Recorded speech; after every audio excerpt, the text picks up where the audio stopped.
Hello everyone. I'm sorry for not posting in a little over a little over 2 years now. But this is something I want to share with you guys. This past Sunday on May 8th, I went to the Brooklyn Regionals in New York and got 36th place with Heroes. This is a deck I've been playing for a really long time now. And if you watch some of my older videos, you'll see that I kept playing this deck even without Stratos. If you don't want to hear my voice, which I don't blame you for, I will put a link to a screenshot of this deck in the description below, so that you can just watch it and just see everything all together. But let's jump into the deck profile. For the monsters, there's the obvious 3 Shadow Mists and the obvious 3 Bubbleman. Bubbleman is really important in this deck, and I personally think you pretty much have to play 3 right now, as he makes you big dwellers, and he makes number 37 really easily. And those are the 6 heroes I play in the main deck. For the rest of the monsters, there's 2 Monk. I personally don't think you need 2 Monk right now, but you kinda need them though. I don't like it at 2. I personally like it at 1, but 2 is really needed for the speed, as well as to make Master Key Beetle, which is really good in this deck in my opinion. Then more monsters to get out. You have Shadow Mist, 2 Goblindbergh. I was playing 3 for a long time, but I recently cut it down because I don't think 3 is needed right now, especially since there's both 2 to 1 Rhoda in the deck. And for the last monster, I play 1 Tin Goldfish. Tin Goldfish was a last minute addition to the deck for the regional. He's in here because he makes 2 big dwellers more easily, and he makes number 37 pretty easily. Also, if you open up 1 monster or nothing else, you can just set this thing as 2000 defense. So if you just set it backed up with an Emptiness, it's not the greatest, but it's not the worst thing ever. It's better than just normal summoning a Goblindbergh with Emptiness and them summoning like a Luster Pendulum to beat over it, since Luster can't beat over Tin Goldfish's 2000 defense. And that's the monsters, and there's 11 monsters in the deck. For the spells, the first 3 are the worst 3 cards in the deck, Hero Loves. This card is terrible, but you have to run 3 to play the deck right now. You just pay half your life points if you control a monster to special summon a hero from the deck. Ideally, you want to open this going first. Activate it, pay 4,000 life to special summon Shadow Mist from your deck, then add your mass change from deck to hand. This card is terrible, but you need 3 right now. To go along with Hero Searchers, playing the 2 Eco. I was playing 3 for a long time, but I took the 3rd out for the Tin Goldfish, since I don't think 3 is all too needed. I played the 1 Rhoda to search out the heroes and the Goblindberghs. And I played the 3 Mass Change for obvious reasons. I also played 3 Instant Fusion. I'm still playing 3 despite only 1 Norden, and I'm not playing any other Instant Fusion targets. So no Carbanola Warrior, no Thousand Eyes, nothing. Just the 1 Norden. The reason behind that is that I played Augusta Umbral so I can recycle Norden pretty easily. And also, ideally, I want to open this card, and playing multiple copies allows me to open it more often. However, this is a 41 card deck, and so you could easily cut 1 to make it a 40 card deck. But this is just the way how I like the deck. And then there's 1 Raigeki. Since this backed up with Dark Law is amazing. And to round off the spells, I'm playing 2 Twin Twisters. For a long time, I was playing triple MST in the deck, but my friend convinced me to change the 3 MST to 2 Twin Twisters like a week before the event. Because the logic behind it is that you just discard a Shadow Mist Force to get a free Bubbleman search, or in a situation where you have a Twin Twister and 1 dead card in hand, you could use Twin Twister just to ditch the dead card to destroy 2 back row. Or if you had an MST and a dead card in hand, you just MST to destroy 1 back row, and you still have a dead card in hand. So Twin Twisting can help unclog some hands. Is especially helpful with unclogging your hand for Bubbleman with discarding monsters, so you can then just set everything more easily to special from your hand. Also, worst case scenario, you discard it off Monk, or it's just a set bluff. And those are the spells at 15. And for the traps, I'm playing the Rafflesia in the extra deck, so I'm playing 4 Trap Holes, Bottomless, Time Space, Traptrix, and Void Trap Hole. For a long time, the Void was a treacherous trap hole, but my friend Bryce convinced me a few weeks before the event to change it out for a Void Trap Hole. The reasoning behind that is that I play a lot of traps in the deck, so treacherous doesn't make sense. I argued that in most cases you want to summon Rafflesia turn 1 and just use treacherous immediately. But he convinced me to switch by saying that treacherous does nothing against Cosmos, is not really too good against PK Fire and those things. So that convinced me to change it to Void Trap Hole. Traptrix Trap Hole Nightmare. It's mainly for Cosmos, but it's also decent against Monarchs for when they banish Eidos some idea from grave. You could use it on the Eidos. On the idea. When they use idea to summon Eidos from the deck, use it on the Eidos since Eidos has to activate when it's summoned. That's also one reason why Giant Hand's really good against that deck. It has these pendulums and Bottomless because Bottomless is just a staple in any back row heavy deck like Heroes, especially with Rafflesia. For the rest of the traps, played 2 Call the Haunted. I think 3 is just overkill, and I think 3 would also be clogging a lot in the deck, so I was keeping it at 2. And, I tried it at 1 for a while, but I just didn't see it enough. And plus, if I don't know what to side out, this, along with the 1 Hero Lives and 1 Instant Fusion, are 3 really very, very, very easy side outs for me. For the next 2 traps, I played 2 Memory Loss. In case you don't know what this does, it reads, one face-up attack position monster your opponent controls, just activate as an effect, negate that effect, and if you do, change that monster to face-up defense position. Essentially what this is a non-destruction, non-targeting effect negation. Because it doesn't target, it's used over Phoenix Chain and Breakthrough skill.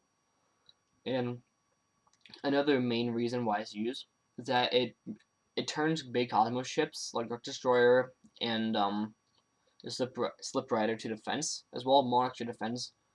And they have low enough defense to the point where Darklaw can easily beat over them. So that's the main reason why it's used. Yeah, sorry about that. I need to grab some water. I was playing 3 for a long time. But I ended up switching 1 out for a card you'll see later on that my friend was fortunate enough to let me borrow. I was fortunate enough to let my friend borrow. I cannot English. I was fortunate enough to have my friend let me borrow it. That's better. For the next 3 traps, 3 Quaking Mirror Force. I think this is the best Mirror Force in the deck, since it turns things from face on defense to Darklaw can beat over them. It's also better than normal Mirror Force in situations where you don't have Darklaw. For the 1-ups in the traps, 1 Emptiness. The theory behind this is you just get up a Darklaw, activate Emptiness, and they can't really do anything to get over it. Also, I play Master Key Beetle on the deck, so Emptiness Key Beetle is a really good lock. For the next trap, 1 Solemn Strike. This is what the 3rd Memory Loss turned into. Shout out to my buddy Dan for letting me borrow this for the event. It came in real clutch twice in the event. In round 1, it stopped a Volcanic Scatter Shot from using its Raigeki effect, and in round 2, it prevented Stardust Dragon summon. For the next trap, I played 1 Solemn Warning. Didn't draw it at all. Only drew it once in the event, but wasn't helpful at all since it just got Twin Twisted.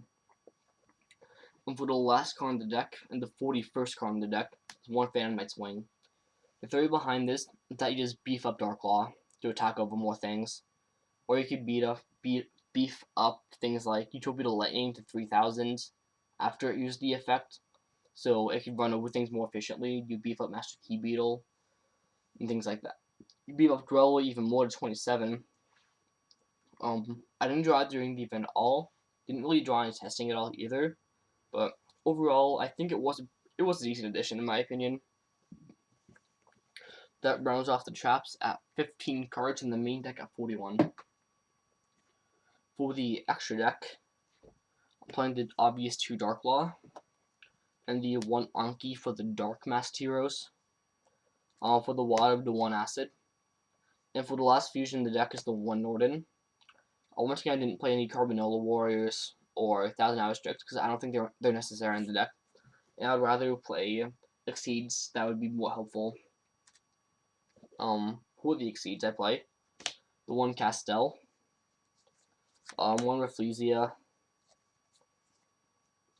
Giant Hands, Augusto Emerald, Mist Dweller, Master Key Beetle. You make this with Shadow Mist and Thunder Monks. I also played number 37, Hope Woven Dragon Spider Shark.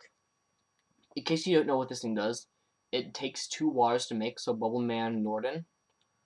And during either player's turn, when a monster declares an attack, you can detach the material to make all monsters your opponent controls lose 1000 attack until the end phase. So what this does is lets Dark Lord beats over things. There's a lot of situations where I've been able to make this Dark Law and Rafflesia all turn 1. And I feel like that's really good against almost anything. And if you fear you're against Monarchs, or know you're against Monarchs, you can just swap out the Rafflesia for a Giant Hand in that field. Or you can make Dark Law or Rafflesia Giant Hand. For the next monsters, well, for the last 3 in the extra deck, we have the one Utopia, the one Lightning to beat over things. I also played one Utopia Prime. He's in here so you can overlay on top of normal Utopia, and then Lightning over him, so you can use Lightning's effect twice in the game without having to Augusto Emerald it back. He also has another effect that could be pretty relevant. His other effect, if you're 3,000 or more life points below your opponent, that's a really easy condition to make in this deck with Hero Lives turn 1, bringing yourself 4,000 behind. But if you're 3,000 behind, you detach 3 materials, then pay life points until you have 10 left. Then you destroy all special summon monsters your opponent controls. And if you do banish them, then your opponent takes 300 damage for each one banished. I have never used that effect. I've only just used them to overlay into a full material Utopia Lightning. It could be relevant in this deck though. I feel like this is the best deck to bring out that potential in him. To pay a lot of life. Then for the side deck, Prisma, Cyber Dragon, Chimera Tech. The reason for Prisma is that you summon Prisma off a Hero Lives Monk, add him through E-Call Shot, Mr. Roto, whatever. So you get him on the field. You activate his effects, reveal Chimera Tech to send Cyber Dragon from your deck to the graveyard. And then Prisma's name becomes Cyber Dragon. So then you can contact field with the machines on the field into Chimera Tech. And that's incredibly helpful against Cosmos to get rid of the big ships. Fortunately, I did not play against any Cosmos during the entire event, so this did not come up at all. But in case I did play against Cosmos, this was always in the side deck waiting for him. The next cards in the side, 3 Flying Seas. I hate hand traps and heroes, but this card is just too good against BA and PK Fire. It won me my match against PK Fire and against Draco Pals. Overall, it's a really good card. I'm definitely keeping it in the side from now on. Then 2 system downs for Cosmos and any machine decks, like Cosmos, Despot, Cleafort, Dynamis, those things. The only machines I played against were Cleafort, so I had the men against them, didn't see them at all.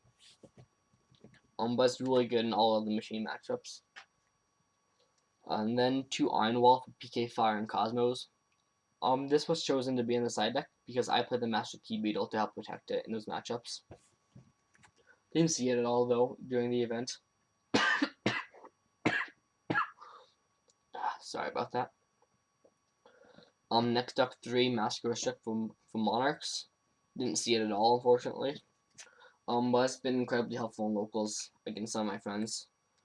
For the last 2 on the side, 2 Raphael Warlords. Since you mostly play warriors in the deck except for Summon a Monk and 10 Goldfish. And this is good against PK Fire, BA, definitely Monarchs and kinda Cosmos. I didn't see it throughout the entire event though, so that kinda sucks. Oh well. That finishes off the side deck. Thank you all for watching. Once again, if you want to see everything in the deck, I will post a screenshot in the description below.